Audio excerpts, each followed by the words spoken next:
Hey everybody, Neil here from Post to Post. It's been a busy week. I had other videos planned for yesterday and today actually, and then St. Louis went crazy, Boston went crazy with their announcements. So we had to pivot and make some changes here in the channel. So we talked about St. Louis yesterday in that video. If you haven't seen it, go check it out. I did a deep dive into the jerseys, the logo, we got right down into the details of the angularity of the logo and stuff. We're going to do the exact same thing here today, a little bit, with specifically the shoulder patch. We're obviously going to look at the jerseys. So this one isn't as big a surprise as St. Louis. We knew this was coming because of the leak that happened in April. I actually already talked about that on the channel. So this video should be a little bit quicker than the St. Louis one. But nonetheless, let's dive in and let's look at the images that has been provided by the Boston Bruins.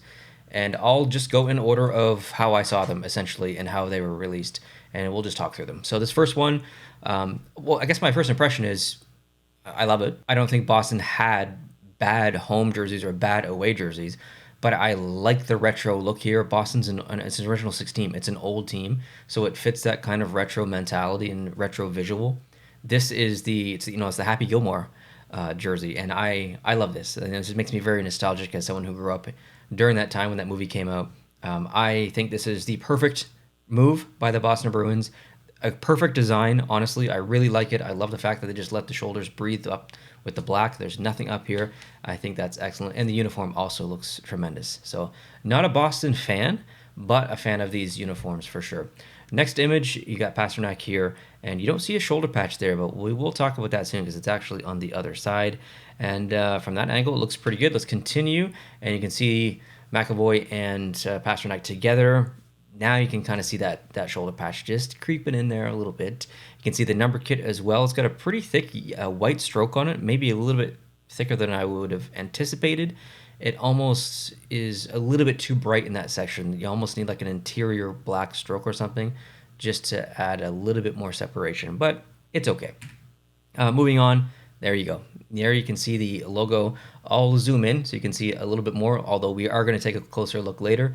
You can see it's the bear with the Bruins font in there. Let's continue.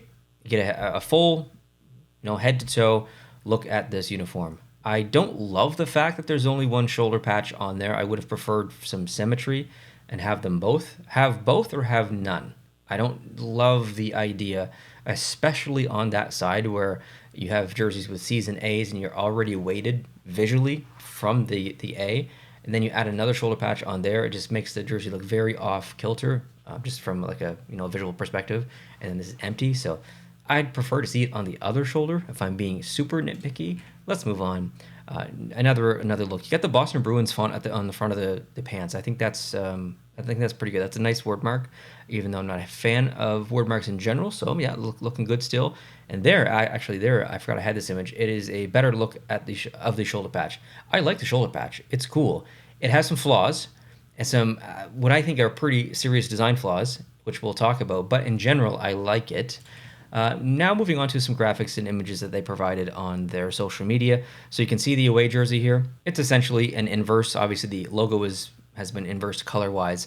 And I think the away jersey is really good, like super, super good. These are jerseys, not as a Boston fan, but as a jersey collector. These are jerseys that I want in my collection because I think they are so perfect for Boston. I really think this was the right decision for them. And you can see down below, there's two spoked bees, and you can see them side by side. So that's a great presentation here by Boston Bruins as well. So shout out to the team graphic designers. Next is just an individual graphic here of the jersey, and then down below you can see that little tag. It says Boston on the home, and it says Bruins on the away. There are some other teams that do this on some specific areas of the jersey. Florida is one of those teams. They use Panthers on one jersey, and then they use Florida on the other, which is pretty cool. So I like that little touch. The next one here is calling out the shoulder patch on there. So the home shoulder patch and the away shoulder patch, I think, are pretty much identical, other than the actual jersey that they're stitched on. But in terms of color and design and stuff, they're identical. The next one we have here is the away jersey. That looks good. I really like the black at the bottom of the sleeves. That was a great decision. I think it's going to blend nicely into the pants. So to have a better relationship there. So absolutely fantastic away jersey. That's likely the jersey that I'll probably try and get first if I get any of these. And then they also provided some marketing mumbo jumbo, I guess I'll call it. It is a bunch of stuff that I'm not going to read. Feel free to read it if you'd like. Pause the video or go to their social media. They talk about tradition, and it's not nonsense. It's all important stuff. It's just a bit fluffy. It's just a bit fluffy. Okay, moving on to the shoulder patch. There is text down there again, but I'm not going to read it. I just want to talk about the actual logo itself. The first thing I noticed about this logo is that the text is not in the correct position. It is not symmetrically placed within the bear or the Bruin. It is left justified too much. It's closer to the edges of the bear on the left than it is on the right, top, bottom, and I will prove it. I'll prove it to you because I knew it was the case. It's gut instinct. Okay, I can just tell. So I went to Photoshop and I proved it to myself, and I'll prove it to you as well with some images. So here is a close-up of the logo, and I created a red line from basically I guess I didn't want to go too far right. I wanted to keep it a little bit in the center. So I went off to the right of the T, and I just made a red line from the yellow at the bottom of the yellow and then the top of the white of the T, just to get a baseline of, okay, positionally, this is generally how far away it is. And then if this was designed correctly, every point that you would copy and paste that line to around that degree of arc in the text would line up exactly with the tip of the yellow and the tip of the text. The arc of the Boston font is not at the same degree as the bear itself. So I decided to go all the way around the logo and add a bunch. So you can see that it is too far to the left. You're starting to bridge into the yellow on the left, and then on the right you can tell that it's not far enough on the right. There's this big gap, and then down below doesn't touch at all. Actually, doesn't touch at all. It doesn't matter what angle I make the red, that red line at or whatever. It doesn't touch the yellow. It does at the top, and it does not at the bottom. So not only is it a little bit left justified too much, it's higher. It's higher than it should be as well. I wanted to dig even a little bit deeper than that. I wanted to see. I needed to add something to see the actual specific arc of the bear and the curvature of the back to see if it was like perfectly aligning to a certain degree. It's not, as you can tell here.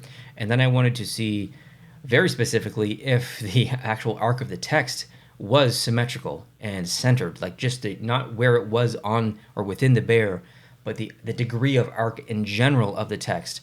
It is correct. Hi, it's Future Neil. We'll get back to Video Neil here just in a second, but I wanted to point out that yes, although that the arc is correct, the actual specific angle of the text in general is wrong, or it's actually skewed to the bottom right.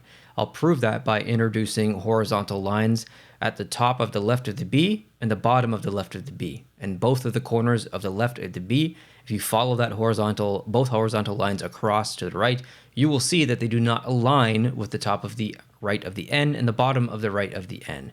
That's because that person, whoever designed this, arced the text and then skewed the bottom right corner, I'm assuming to take up more of the negative space of the bear, because there's more negative black space in the rear of the bear because of the legs are shorter, there's no head and stuff. So they're trying to fill that void, so they actually skewed the text a little bit. That's also working against having it look symmetrical. So I did forget to mention this when I was filming.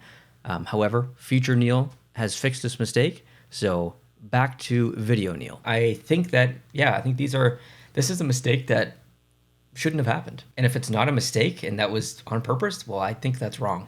Personally, if I was the art director, I would have not approved that, to be completely honest. Now, I'm not saying that the Boston Bruins themselves designed this logo.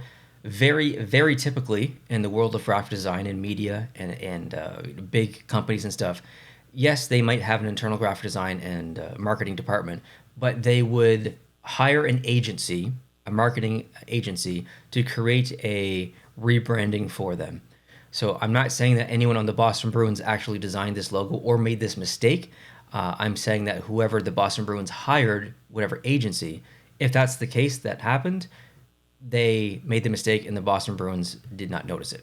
So maybe it's not a mistake, but I think it is. It drives me nuts. Why isn't it centered? It should be centered, and that's just good follow through. That's just good technique. So now that I've found this, I'm going to be keeping an eye out for the future to see if they actually change this. Maybe if they change it in a year. Maybe they don't change it at all. But if they do change it, I'm going to check. About every 6 months that I see them post this logo, or next season, the following after, if I notice that text has changed a little bit, then I'll know that it actually was a mistake. But if they keep it the same, like, I don't know. I just think it's a mistake. I'll leave it at that. Enough of my rambling, okay? The next graphic that I have here is actually one that I'm maybe most excited about, because as someone who does not like textual style fonts like you see on here, whether it's script, whether it's just, a regular font like you see at the bottom of the Boston with the puck going through, I don't really like them that much.